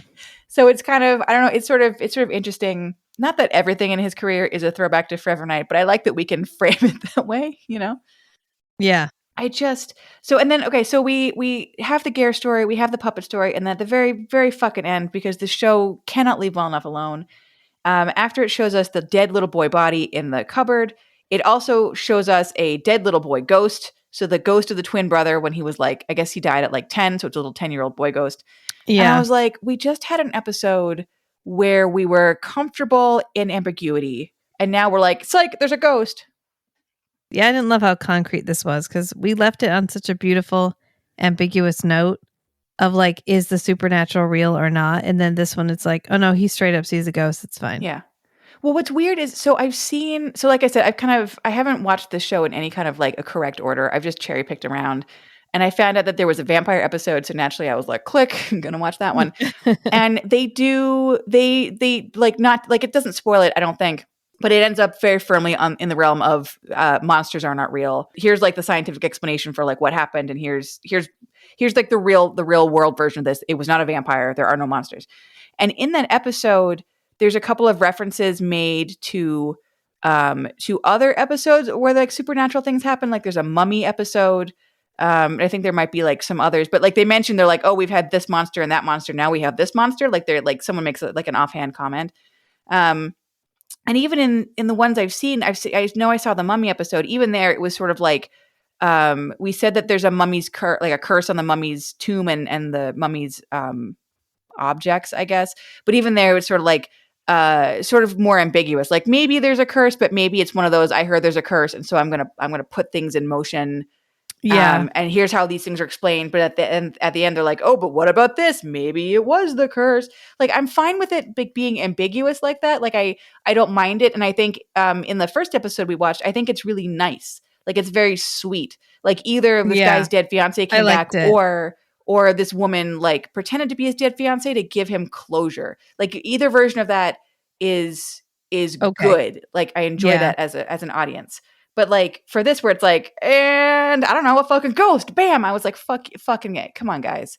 Yeah, I didn't love it. You gave me like a weeping Ger. Like you had me in the palm of your fucking hand. You could have given me less barf and less brown teeth and less varnish and zero ghosts, and like that would have been great. But instead, you took like a beautiful Ger performance, and you're like, what if we just throw actual horseshit on top of it? What if we just make a horseshit sundae with some Ger at the bottom? And so I'm like, yeah. So for this episode, like, how would you rate it? Because I feel so many feelings about it. I think I'm gonna go 3 raised eyebrows out of 5. He didn't get to actually kiss anybody. Well, he kissed the hand. He kissed the hand, but he didn't get to like do his full thing. And he got his like inside joke. He got his like, haha, I'm in on some humor that like your parents are going to think this is really funny. Like he got his like in joke moment. Yeah. He got to do some eyebrow acting. He got to do some hand acting. He got to do the cute, like he loves the funny little comedy moments in a serious one. And he got to do the interrupting the puppet where he was like banging on the window to get Murdoch's attention, and he'd have to go out and talk to him and then go back in and try to get back into the interview, and then he'd bang on the grate again. The physical comedy was good. Yeah. Oh, so- yeah, and and speaking of which, we didn't talk about, he gets drunk in a bar and does like an old-timey bar fight. Yes, he gets to which- do like a choreographed fight scene, which is like, if there's not a lady and he can't do that, a choreographed fight scene is second best. He's got to use his body somehow. I will say that I liked it less than when he does sword fighting. I think he's a very, very masterful sword fighter. I thought the bar fight was like fine. I thought he did a good job. I don't know. Somehow like it's sort of, it didn't ring like exactly real for me. And I don't know if it's just because like the whole vibe of the show is like goofy anyways. Yeah. So the people that are being punched are going to be like a little extra goofy in their responses. Plus he's supposed to be like drunk, so he's real Yeah. over the top. Yeah. I really appreciate, I liked him playing drunk and melancholy and beating the shit out of people in a bar. And like I realized that like drunk melancholy bar fight could have gone like a very dark way. So I guess like I understand why they didn't make it like the world's most depressing bar fight ever. Yeah. But like if I have my druthers, if I had my choice, I'd say Ger kissing and then Ger sword fighting and then Ger doing old-timey boxing in order of preference. But I will take a Ger bar fight. Absolutely. Yeah. What's your rating? So I feel like, what did I rate the last one? Like Pretty 7, high. maybe? Pretty high. Pretty high. I feel like I both liked this more and liked it less than the last one. Like I feel like I'm gonna give it a 7.5. He's in it a lot less, and his role makes a lot less sense. Yeah. Yeah. Well, it feels like he was his own separate episode. It like- feels like a fan. He was a fan favorite, and they brought him back. I mean that could be. That's It's what too it bad we feels didn't know. We like. could have been the entire letter writing campaign. Yeah. It's like, no, we're Dear we're- Yannick Bassan, more it's still Ger. good. It's still on, isn't it? We could be like, can we get some more of that Doyle action? If we get $6,000 together, we can show up on set and be like, more Ger. Oh my god, Where's the Ger? that's $6,000. I can't. I $6,000. can't. That's so Well, and like I much. can't.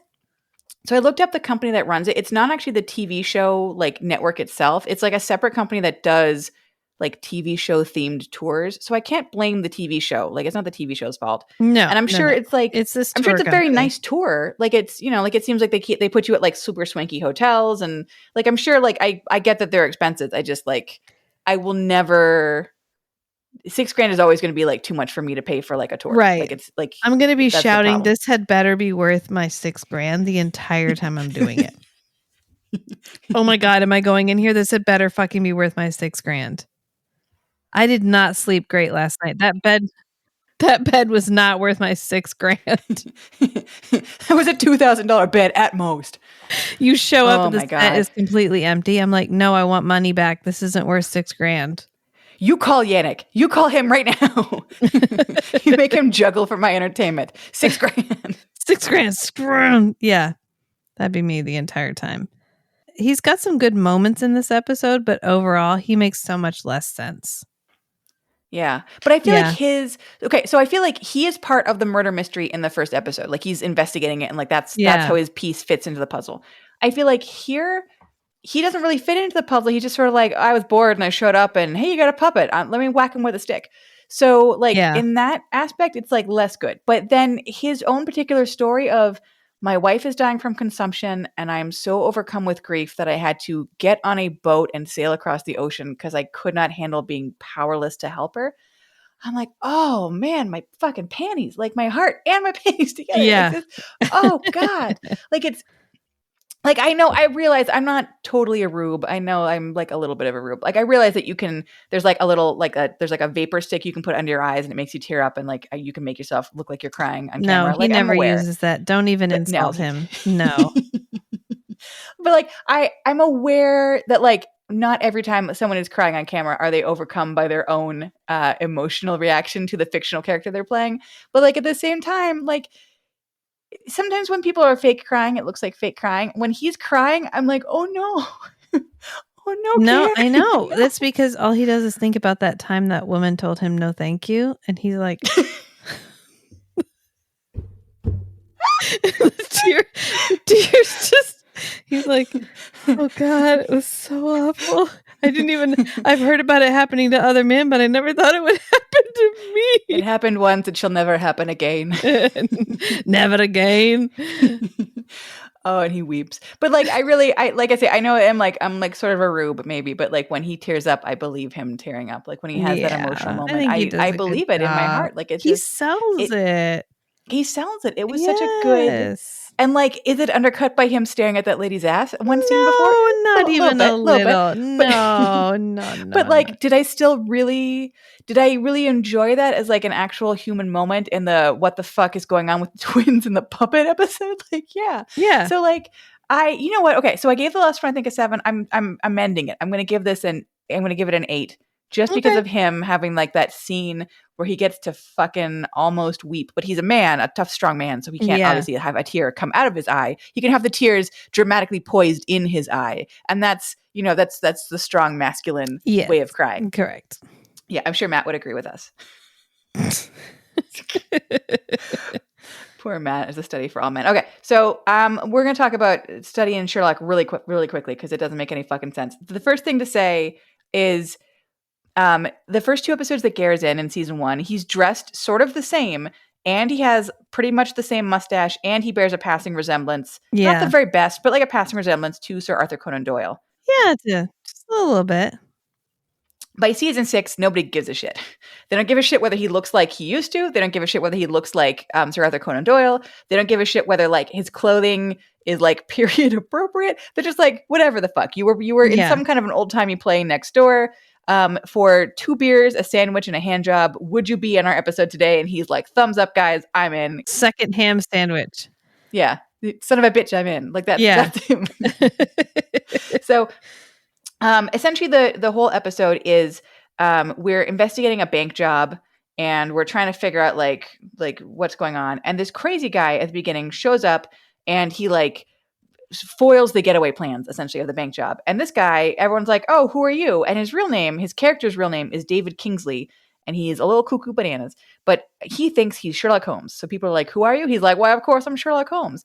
And you recognized him as an actor who was on Being Human, the UK version, as an annoying vampire. Yes. And in this, he is an annoying human man. So correct. Yes. I feel bad because so the actor who played Harcourt, I was like, oh, your character is kind of creepy, but you seem compelling and I would watch you in other things. And like, I'm interested in you. This guy who plays Sherlock Holmes, who I have seen in other things, like I saw him in Being Human UK, he's a good actor, but also something about his mannerisms in both shows, and maybe it's just because I somehow picked like 2 shows where he played 2 annoying characters, but like in both things, I sort of want to slap him. I just want to be like, be less. You're giving me like an 8, give me like a 2.5 max. Like just be not you. At least dial your lips down. I don't know. Whatever you're doing with that, just stop. we had a whole conversation about his lips and your theories behind his lips, which turned out not to be accurate, and now I don't know like what the reasons behind his lips are, but like I'm compelled to find out. I still believe my theories. I'm not dissuaded. I was like, it's because he's Welsh. You're like, he's not fucking Welsh. Like, he's kind of Welsh. From Liverpool. He's from Liverpool, and we had to look at a map. And I was like, see how far Liverpool is from Wales? Like, I was like, well, here's Cardiff. Here's Liverpool. See how they're not the same fucking place? And also, he doesn't sound Welsh, and also is not Welsh. And also, Gary is Welsh / Canadian / everything else. And like, he doesn't have that weird lip curl. And you're like, no. Like, you had, like, normally I'm the one with the red string. So I like that in this episode, you pulled out your red string. It made me feel less alone. So thank you. But anyways, I feel bad because like, he's not a bad actor. He's not like an unbelievable actor. No, he's fine. He's just punchable. I've only seen him in things where he's sort of obnoxious, and he does have kind of a mannerism of speaking, and I don't want to call it a lisp, but it's sort of like lisp adjacent. I don't think it could he has be a speech regional it's just something, because there's other I don't actors. think it's regional. There's other British actors that have this, like David Selwyn. More than one person can have like a minor speech impediment. I don't know. The same one? Although maybe this is libel. Maybe I'm libeling them by saying that all English actors have speech impediments. No. It's just there's like I don't know. There's enough that I feel like there's a connecting thread here. Yeah, I just don't know what it is. There is a way that he talks that's just sort of I don't even know where Wales is. So clearly I need to do some research before I figure this out. Thank you. Yes. Bottom of the yeah. Yeah. I don't know. Everything not England is north of England. That's how England works. Except for Wales, which is the only one that's not. Wales hangs out near the bottom. Wales is cool. I want to go, like, just side note, so I started learning Welsh on Duolingo, and like I'm having fun with it, even though it makes me feel fucking insane. Because Duolingo doesn't explain rules and shit to you; they just throw words out, and if you guess wrong, the little owl gets sad. Like that's a lot of pressure on me to make this owl happy for a language that is not spelled the way it sounds, and where you're not telling me any grammar rules. So like it's giving me stress. But because it's giving me stress, I want to go to Wales and be like, "Where is the blue sandwich?" Like I want to say something, and someone like my daughter remembers that every time because you told her about that, and so she's like a sandwich made with parsnips and cheese. She's like that, like a parsnips and cheese sandwich. I forgot about that. Yeah, it's Duolingo. I'm just going to say it right now. Duolingo is like a little bit racist because everything for Wales is like when they're like picking a noun to use, it's always cheese and parsnips and beer. And I was like, you guys, like if I go to the French one, is it all going to be like baguettes and brie and cigarettes? Like you're being a little offensive to the language I'm trying to learn. And if all I can say when I get there is parsnips, beer, and cheese, like I feel like they're gonna throw rocks at my face. But right. Because of Ger, and because I was watching the Welcome to Wrexham show, which has been pretty compelling, and mainly because of Ger, I kind of want to go to Wales one day and like. That you pull out a picture of Ger and you're like, Geraint Wyn Davies, and they're like, I don't know what he's. So we've got crazy guy David Kingsley. He thinks he's Sherlock Holmes. He's onto the bank job, and he's like trying to help Murdoch solve it. And Murdoch the whole time looks sort of the way that you would look if some guy came up to you and was like, "I'm Sherlock Holmes." You'd be like, "Okay." I'm a little afraid that you have a knife in your pocket. I'm like, I'm a little nervous about it. So, anyways, so they're working on solving the bank heist and figuring out like who was behind it. They have Ger show up to basically talk to this guy, and I don't know why they're like, if this guy thinks he's Sherlock Holmes, then meeting a guy who says he wrote the Sherlock Holmes books is gonna like blow his brain into reality. But instead, the guy's like, Sherlock Holmes made you famous. I think I created you. And Ger's like, touche. Like, it's like, what? So like we said, Ger shows up looking entirely differently than he does in the first two episodes. He has long hair. He has a goatee. He has a tiny mustache. He's wearing a straw boater, which here's the thing I didn't know about myself. Like, and I'm not proud of this.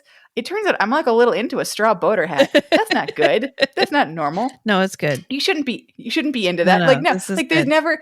Like, it was not good when I was like, I'm really into guys just like dads from 90s movies. That was bad. But like, you could maybe find a guy, a hipster maybe, who's like into that. I'm not going to find a guy with a straw boater hat who is not the most obnoxious man who ever lived.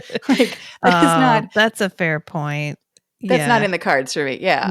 Yeah. Unless he's like working as a gondolier in Venice. And even then, it's not the same kind of hat, so it won't. I mean, it's like similar, but it's not. It's not. It would be a very specific form of like sex cosplay. Is all I'm saying. So Ger shows up looking like an entirely different man from an entirely different play, which you and I both just assumed. We like fully agree that like whatever, like he's wearing the costume from whatever the fuck else he was doing that day. Yeah, he didn't give a shit. Nobody else did. I think Yannick Besson was like, I can't be stood up by you again. So like, whatever you're gonna do, just do it fast and get off. I am the number one bird here, sir. Like, so okay. So Ger talks to the guy and is like, I wrote your stories. I created you. And the guy's like, Sherlock Holmes made you famous, so perhaps I created you. And Ger's like, I have been bested by a crazy man. Touche. And like disappears for most of the rest of the episode. Because of course. Okay. So. And then again, this is my pet peeve come to light again. So Ger, So Ger is talking to Sherlock Holmes and is like, you know that in my Sherlock Holmes stories, Sherlock Holmes like has died. He fell off the Reichenbach Falls and he's dead. And the guy's like, that could just be a thing that Dr. Watson thought. And then he like goes into like, here's how I would retcon that. I would be like, oh, I just walked backwards in my own footsteps and then climbed up the the stone, and that's why there's no extra footprints, blah blah blah. And Gary's like, huh, interesting, like maybe that's what I'll do. But as we've established earlier in this episode, we have Reichenbach falls, like the death, the way he dies, and then right after that we have Hound of the Baskervilles. So Hound of the Baskervilles is, I'm guessing from the 40 seconds of research I did before this episode, Hound of the Baskervilles is the first post-death story. So like, how come now we're talking about how to retcon the death when like all the way back in season 1, they were talking about post-death stories? Again, like the show doesn't give a shit, but like it like hurts my brain. Like I didn't care about Sherlock Holmes stories before that. I mean, like I want to read them. I haven't read them. I'd like to read them one day as like part of like, you know, it's a cultural touchstone. But like, Yeah.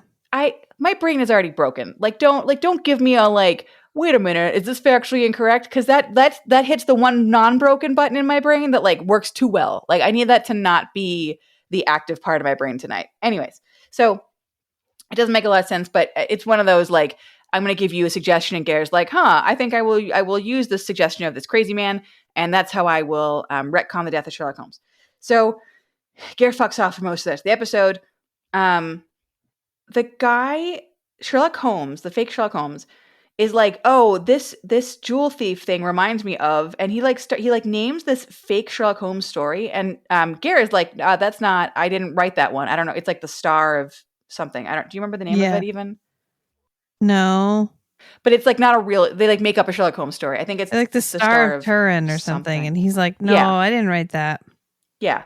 Gare's like, I have no idea what you're talking about. So then Murdoch is like, hey, fake Sherlock Holmes, like tell me what the story is. And so Sherlock Holmes tells the story, and he like basically like tells his own life story through the framing of a Sherlock Holmes story. His surrogate father was a thief who was like part of a gang of people that steal a jewel, and then he takes the jewel and puts it in his own safety deposit box. The other thieves end up killing him for the stolen jewel. They go to the safety deposit box and it's gone. So the thief has like already moved the jewel to some secret location. The other thieves can't find it. And now that they've killed the guy, like they're never going to find it. So it's like, oh, we like the whole story, the fake Sherlock Holmes story is all about like finding this forever lost jewel. So,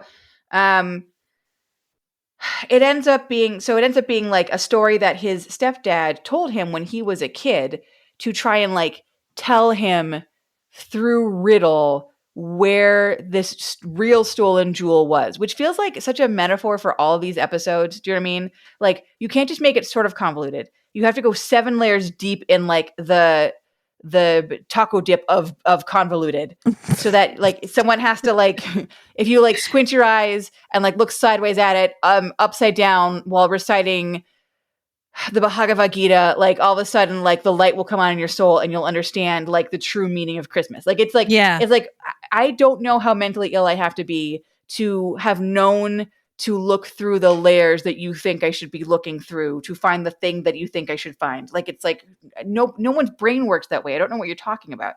But anyways, so we find out about like this story. We figure out who fake Sherlock Holmes is. We know that his real name, like I said, is David Kingsley. And then we somehow Murdoch ends up being able to break Kingsley out of this manic episode. And so Kingsley like knows who he is all of a sudden. And I don't remember how it happens. It's like clearly not important. Gare was not on screen. I did not care. But it's kind of funny to me because when he breaks him out and the guy's like, oh yeah, no, I'm not Sherlock Holmes. How long have I been like in this manic episode? My real name is David Kingsley. Like, how long has it been? He has a North American accent because he's supposed to be a guy from Toronto. He's supposed to be Canadian. Right. So God bless this actor from Liverpool because like he tries really hard to do a Toronto accent. He really does. But I was like, oh, is he trying for a Canadian accent right now? Is that what's happening? He didn't succeed. No. He tried though. So he tries. And like, I couldn't do a Liverpudlian accent. I know that I can't. Like, I admit that I can't. But like, also people aren't like paying me to try. I did, he tried and it was like a good effort. And then thankfully, Murdoch ends up deciding that it's better for this guy's mental health for him to be in the manic delusion, which I have some questions about, but like, whatever, man. It's 1890, whatever. Maybe it's totally fine to live your life pretending to be Sherlock Holmes and like no one will hurt you or take advantage of you. Maybe that's fine. So We end up finding out that David's uncle is the one who killed his stepdad for the stolen jewel. And so now David's uncle has been looking for this jewel ever since he killed the guy like 20 years ago and caused the kid to go into full Sherlock Holmes delusion. This is where, so David is so angry about this guy having killed his father, well, his stepdad, that he is going to shoot him. Like he is full on like about to shoot him. And I was like, oh, this feels like actual like emotional stakes and drama, but it's Murdoch Mysteries. We can't have that.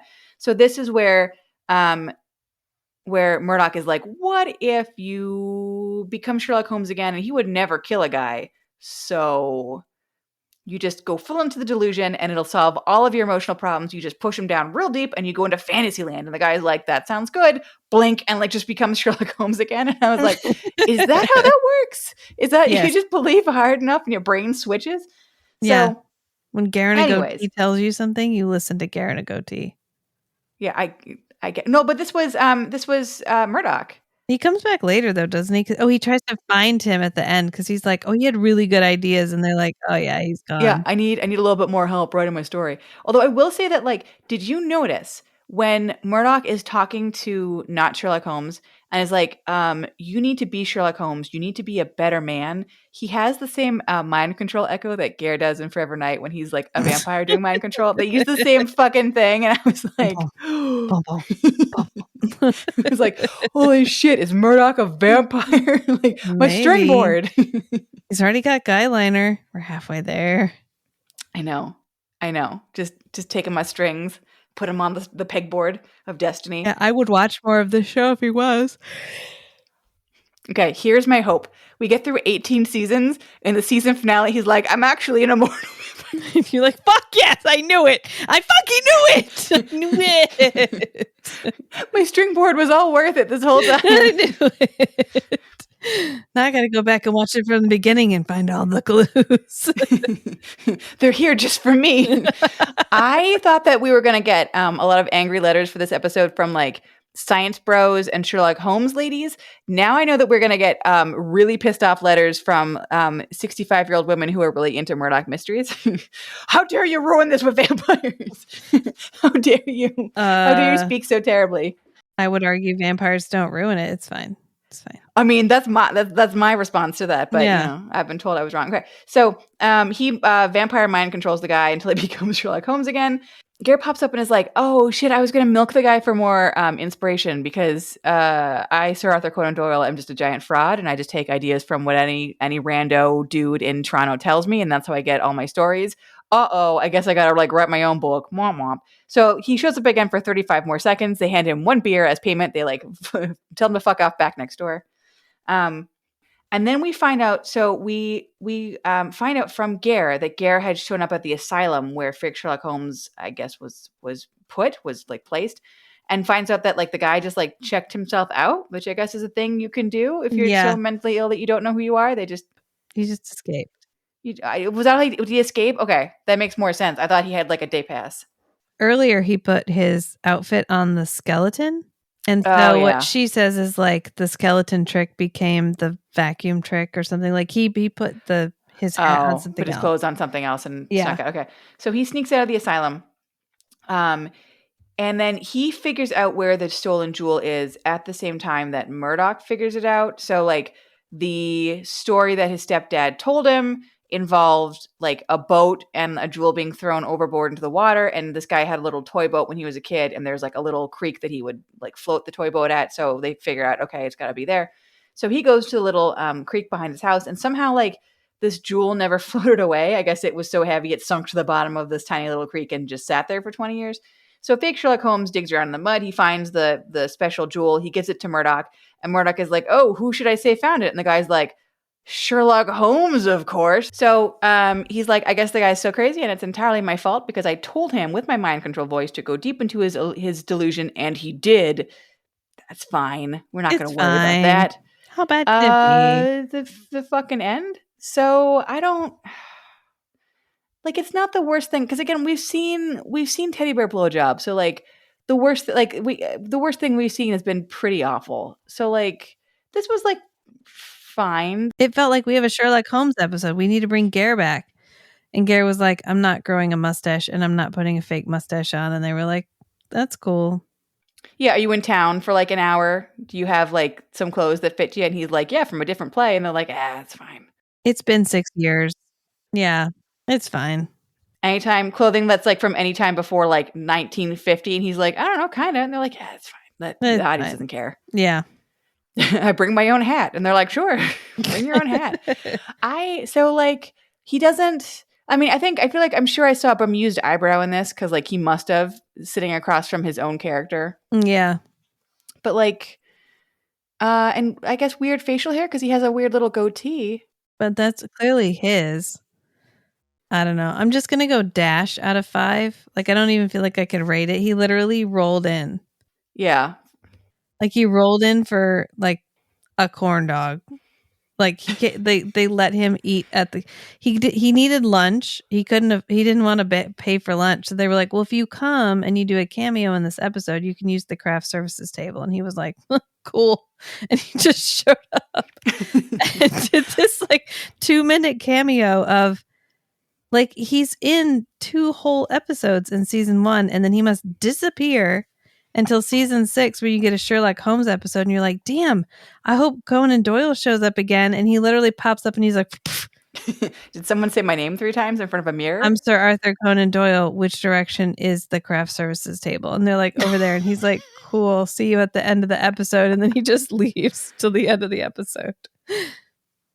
I think I'm going to be honest. I think that's entirely exactly what happened. He's putting bananas in his straw boater and then trying to fit it on top of his head. They're like, how much food do you have food in your hat? And he's like, no. No. And like a carrot falls down. Barbecue sauce is just dripping. At the set dip, and people are like, are you double dipping? And he's like, no. And his like cheeks are like chipmunk full of carrots.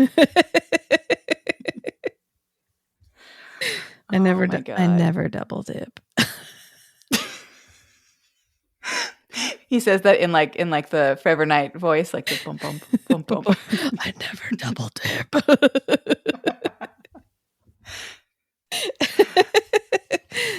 I like that the longer we record these episodes, the more our love is just mean.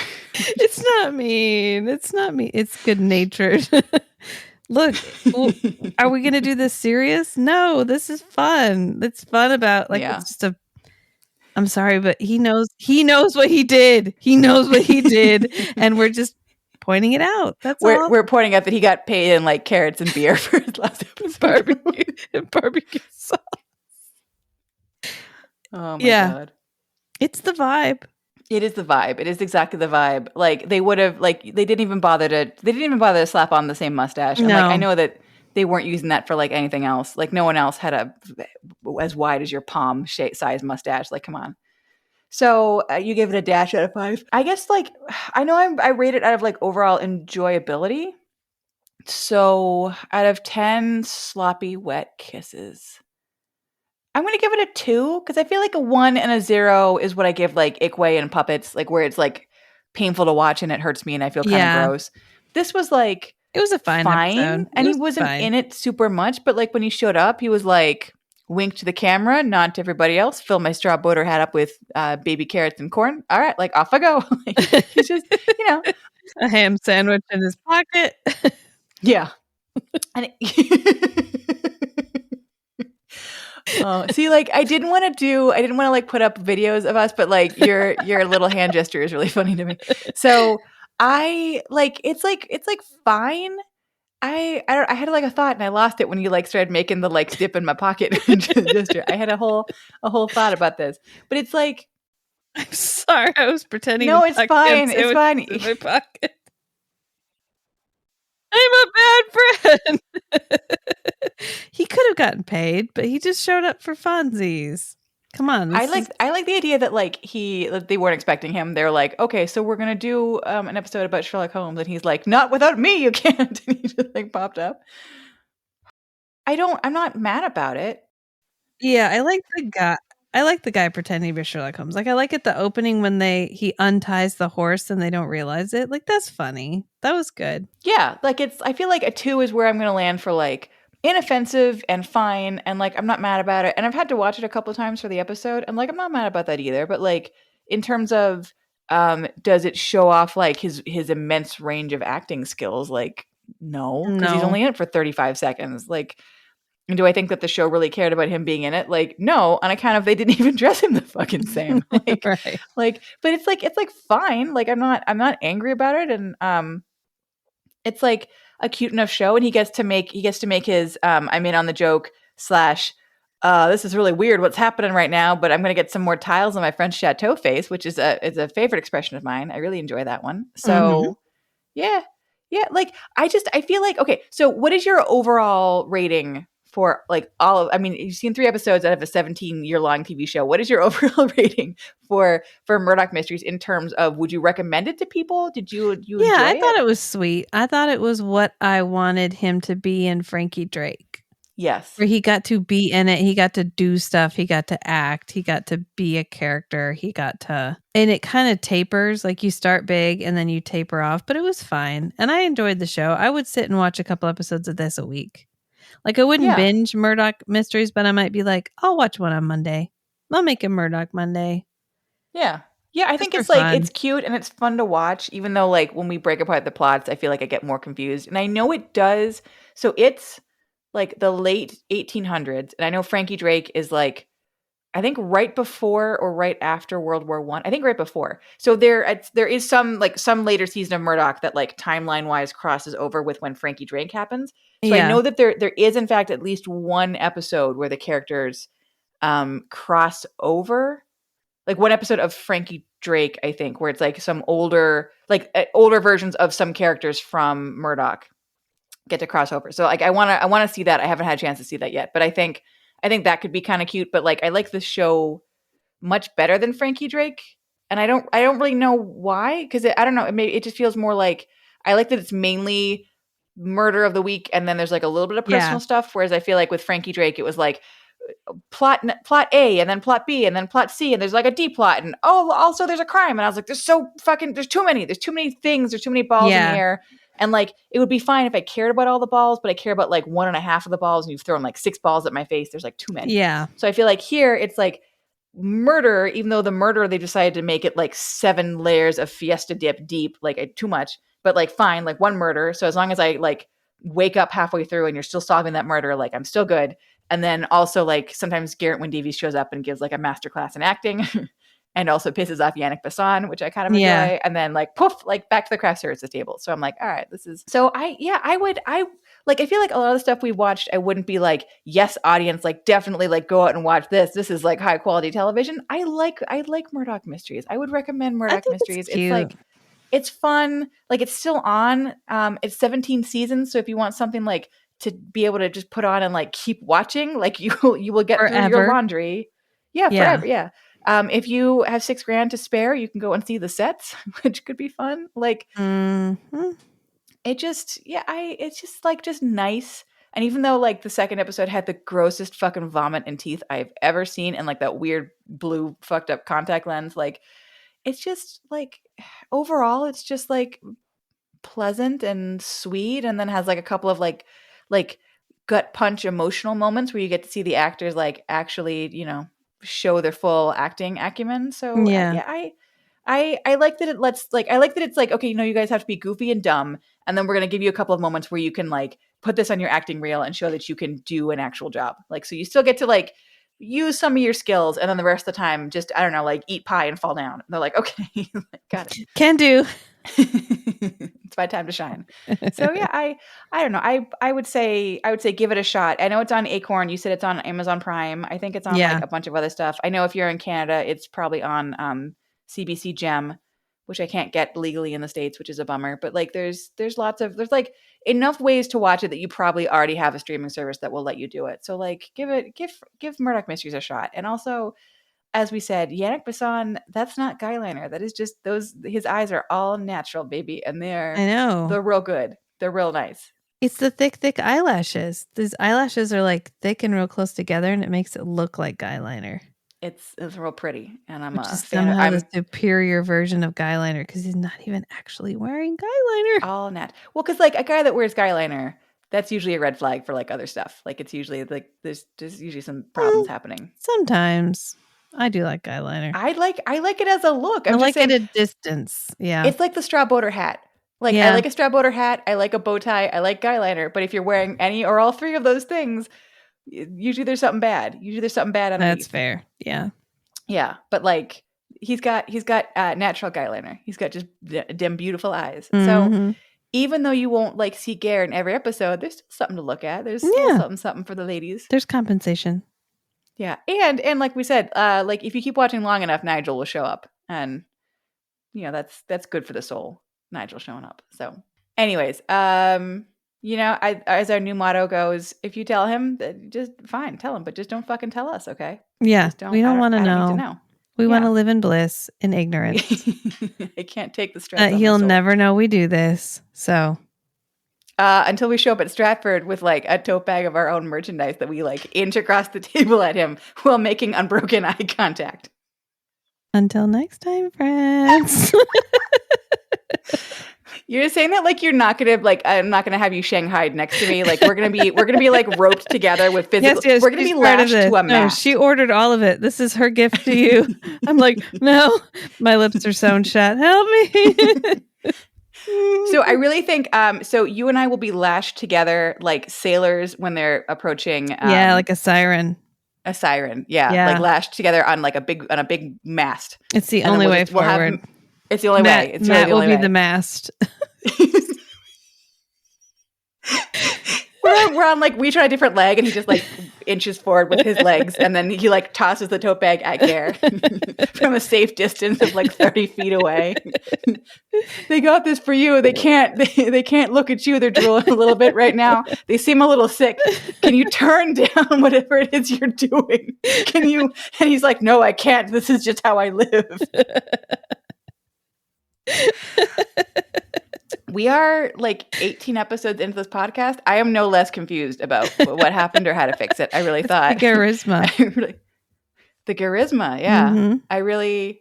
That's what we should do. We should get him a t-shirt that says charisma on it. Oh, I'm going to add this to the list. This is where we're leaving it. I gotta go. Good night. Good night, friends. Meg, just say bye. Fine. Bye. Bye.